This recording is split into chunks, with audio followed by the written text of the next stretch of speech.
دنیا کې هم جنتون اشتا، جنت په دنیا کې مشتره، خو الله هر چاله نه ورکوي، بلکې کم خلق چې د الله خوښي الله ولا خپل جنت ورکوي په دنیا کې. ځنې اهل علم لکه لوی عالم شیخ الاسلام ابن تیمیه وی رحمه الله په دنیا کې جنتون اشتا چې هغه ته ورننه نه وتلې، نو دا امید مه کوه چې ته به ګنې د آخرت جنت ته لاړ شي. او دا خبره چا کړې ده د دنیا کې جنتونه شته، دا زمونږ استاسو پیغمبر محمد صلی الله علیه وسلم کړی ده.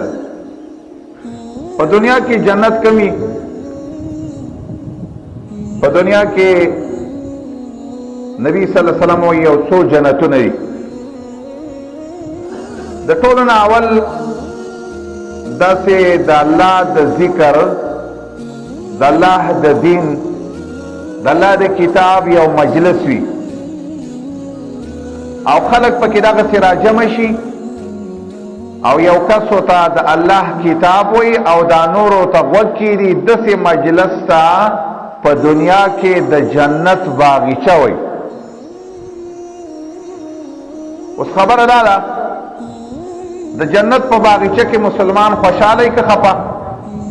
مسلمان خوشاله. الله دې موږ په دې باغچه باندې خوشاله کړي. دنیا کې د الله نبی وی د چا چې میندې وي، وی جنت د میندو د قدمونو د لاندې دی، ابۍ دې ژوندۍ ده او د هغې خدمت کې والله د دې د قدمونو، یعنې د دې د خدمت او دې ته د عاجزۍ کولو د وجې نه د دې د پښو د لاندې جنت دی. لږ الجنة تحت اقدام الامهات. او د دې نعمت نه هغه څوک هغه چاته د دې نعمت قدر معلوم شي چې کله د چا مور او پلار د دنیا نه لاړ شي. زمونږ یو استاد محترم و، هغه به یو خبره کوله، ویل څومره بختور هغه انسان دی چې د ده مور او پلار ژوندي دي. هسې ته سوچ وکړه، ته چې خپلې ابۍ له اوبه راوالې مثلا، یا د اوبه خپلې ابۍ ته سلام وکړې، یا خپلې ابۍ له چاپي وکړې، یا خپلې ابۍ ته د قدر ټکي ووې، د الله نبي دې خبرې ته هم جنت ویلې، او د دې د خپو د لاندې جنت ګرځولې. ځینې کارونه جنت دی خو هغه لږ ګراني، لکه د الله نبي وایي ما بین بیتی و روضتی، ما بین بیتی و منبری روضة من ریاض الجنه. زما د دې کور او زما د دې منبر، څوک چې مدینې ته تللی وي، اوس په کوم ځای کې چې د الله نبی محمد صلی الله علیه وسلم پروت دی، دا یې کور د دغه کوټې او هغه منبر په منځ کې چې کم ځای دی، نو دا هم د جنت باغچه ده. خو هلته تلل خو ډېر ګران دي، او خاص کر اوس وخت کې خو ډېر ګران شوي. اوس هلته چې ځي څومره روپۍ به هم لګوي، او دلته الله موږ له په دې ځای کې هم د جنت باغچه راکړې ده. یا هغه بل جنت هغه خو پسې لا ښه ډېر ګران دی چې د الله نبي فرمایي الجنة تحت ظلال السيوف. دا خو ډېر ګران جنتونه دي. بهر صورت الله دې زمونږ استاسو دا ناسته د جنت د باغچې د حاصلولو ذریعه وګرځوي. هسې یو خبره کوم، هغه ده زمونږ استاسو د دې ژوند څه مقصد دی. والله زمونږ استاسو د ژوند دا مقصد دی، د هر مسلمان چې لا اله الا الله محمد رسول الله ویلي، دا هغه د ژوند دا مقصد دی چې زما رب خوشحاله شي، او الله مال جنت راکړي، او الله مال جهنم نه بچي. زمونږ استاسو بل مقصد شته؟ والله د مسلمان بل مقصد نه وي. او د هغې وجه داسې ده، د دنیا چې ده د دې په باره کې خو زمونږ پیغمبر داسې وایي الدنیا دار من لا دار له فی الاخرة. د چا چې په آخرت کې کور نه وي، نو هغه په دنیا کې د کور سوچ کوي، او هغه په دنیا کې د ژوند د ښه تېرولو سوچ کوي. یو ځلې نبی صلی الله علیه وسلم نه یو باندچی او یو ساده غونتی مسلمانو د الله نبی ته تپوس وکړو ویل ته د الله نه څه غواړې مانځه کې د الله نه څه غواړې هسې څه دعا کې ستا کومه دعا ډېره اهمه ده ساده سړی وویل د الله پیغمبره ستا په طریقه م دومره نه پوهېږم او د معاذ په دی معاذ امام و د دی ویل د هغه په طریقه م دومره نه پوهېږم خو دوه خبرې سوال د الله نه کومه چې یا الله جنت راکړي او یا الله ما د جهنم نه بچ کړي د الله نبي ورته داسې خوږه خبره وکړه ویل حولهما نو دندې نو زمونږ هم دا ارمان دی چې موږ الله جنت ته نه باسي او الله موږ هم دقه د دې دوه خبرو نه تاویږ ولګوو زمونږ او ستاسو د ژوند دا مقصد دی دا دلته کېناستل والله چې د الله نبي دا خبره کړې ده نو والله چې دا د دې خبره ده ذریعه ده چې په دې په وجه باندې ما او تا الله جنت ته نه باسي د جنت باغچه له په دې راکوي الله دې موږ له د دې نعمت د قدر کولو توفیق راکړي خبره داسې ده ما چې کوم آیات تلاوت کړی د تبلیغ یو څو طریقې دي او یو څو اصول دي یا د دین یو څو اصول دي یو څو طریقې د ټولو نه اول د دین طریقه دا درونو په دې آیات کې چې الله کوم ویلې ده دا د ټولو نه اولنۍ طریقه ده چې څوک د الله د دین تبلیغ کوي یا د الله د دین خدمت کوي هغه به د ټولو نه اولنۍ تبلیغ دا کوي چې یا ایها الذین آمنوا قوا انفسکم ایمان والو د ټولو نه اول دا سوچ وکړه چې ته اول د خپل ځان ته تبلیغ وکړه اول د خپل ځان ته خبره وکړه چې ته ځان له په خپل انده خو جهنم له به نه ځې د ټولو نه اول زمونږ او ستاسو د ټولو نه اولنۍ د دین اولنۍ خبره به دی چې خپل ځان ته به ګورو چې آیا موږ د الله په دین باندې صحیح روان یو او که نه یو روان اوس یو انسان دی مثلا بل چاته د خیر خبره خو کوي بل څوک د ګناه نه خو منع کوي خو د دې انسان سره د خپل ځان غم نشته دی چې زه څه چل کوم هلک داسې تبلیغ یا داسې د دین کار چې څوک کوي الله ورته په قرآن کې داسې وایي اتامرون الناس بالبر وتنسون انفسکم الله وایي نور خلکو ته د نیکۍ خبره کوي او خپل ځان هم هېر کړی دی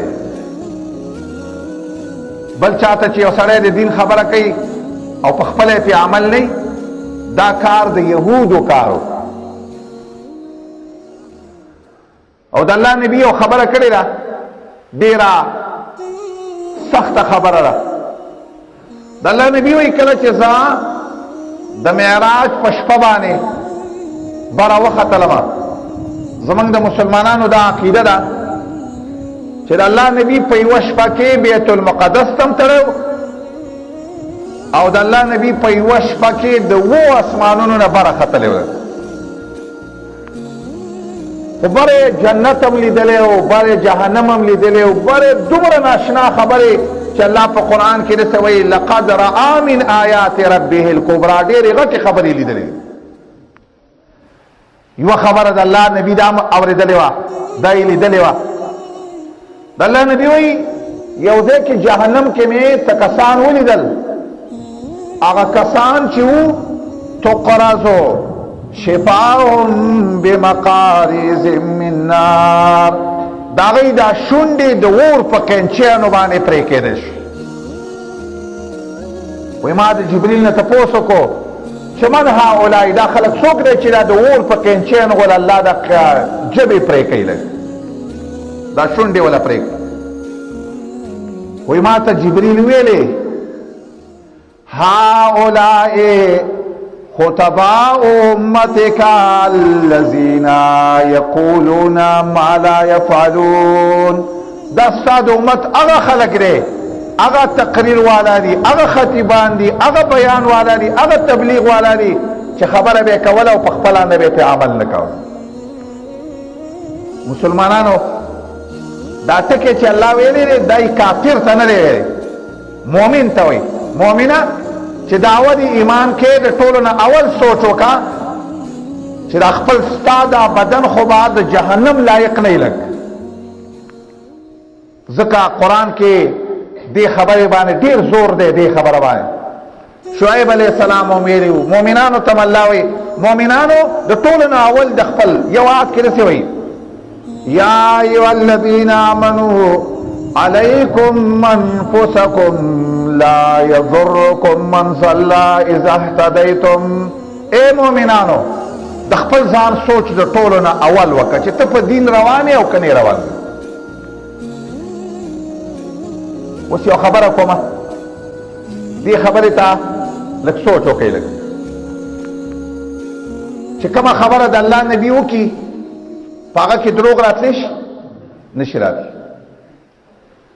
اوس د الله نبي دا خبره کړې ده، دا یې د سړو په باره کې هم کړې، دا یې د ښځو په باره کې هم کړې، چې الله د الله نبي فرمایي هر یو بدن هر غوښه چې په حرامو باندې د هغې غذا وشي هغه وورو سره ډېر لایق دی. لږ چې څوک حرام خوري، د حرام خور انسان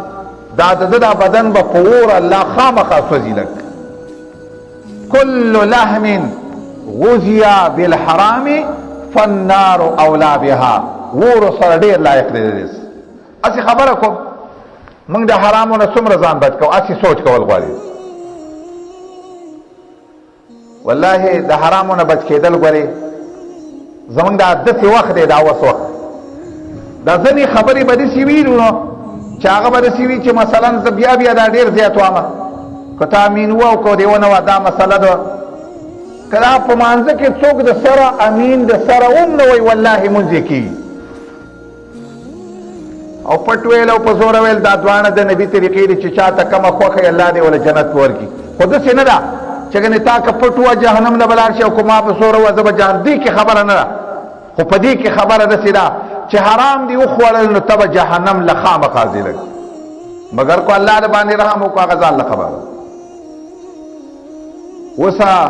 نبي صلی الله علیه وسلم ویلي داسې وخت را روان دی، داسې وخت زما په دې امت را روان دی چې لا یبالي المرء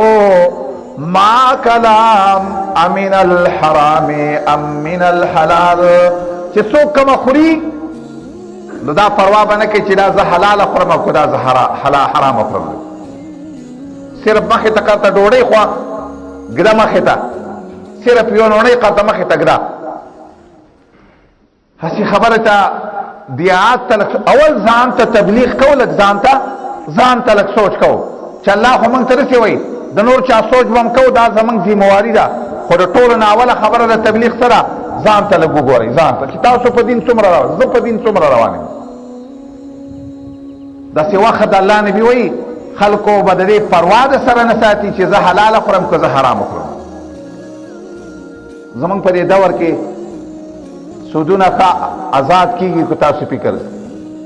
نقد او نسیا ښه ازادې کېږي، دا کاتې ښې روان دي. ګاڼو باندې دا د ګاڼو روپۍ هر چا سره پټی ورکړی او هغه پټی چې دی بلکې زمونږ د دې ما یو ځای کې یو خبره کوله، ما ویل دا کم خلک چې دا په دکان باندې یا په کور باندې دا پیسې اخلي خلک چې ورته ایډوانس وایي، والله دا د ټولو امامانو په نسبت باندې د ټولو مسلمانانو په نسبت دا سود دی.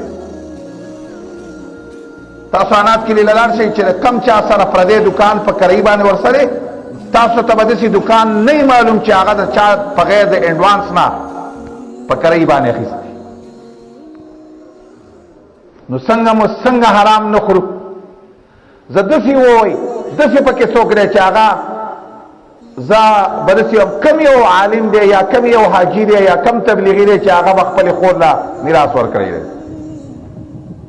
شته دی پکې څوک؟ او روژه را روانه ده، موږ او تاسو به روژه هم نیسو انشاء الله تعالی. خدا به تاسو ته هم پته او موږ ته هم پته، ټولو ته را پته ده درې اعمال خود الله نبی دې سویلي چې څوک حرام خوري درې اعمال خې نه قبلي چې مونږ کوي دا مونږ نه قبلي دا چا ویلي د الله نبی ویلي محمد صلی الله هغه دروغ وي هغه چاته هم دروغ نه وي او د الله نبی دا خبرم کوي چې څوک حرام خوري چې هغه دعا کوي الله ولا دعا نه قبلي دا د الله نبی ویلي محمد صلی الله علیه وسلم او د الله نبی وی چې څوک حرام خوري چې د صدقه کوي چې صدقه کوي دا صدقه د دې لپاره د خیر ذریعہ نه وي بلکې دا صدقه د دې لپاره د جهنم ذریعہ وي الله تعالی د صدقه او خیرات هم نه قبلي او په قران کې الله وی چې تاسو د کارو کوي یا ایها الذین آمنوا کلوا من طیبات ما رزقناکم واشکروا لله او رسولانو تعالی ویلو یا ایها الرسل کلوا من الطیبات وعملوا صالحا اے رسولانو اول حلال خوري بیا نیک عمل کول غواړي ور نه بچ کول ورونو په دې اپل او دې پلو باندې کار نه کیږي ورونو منزل راغلی ولید الله حکم دی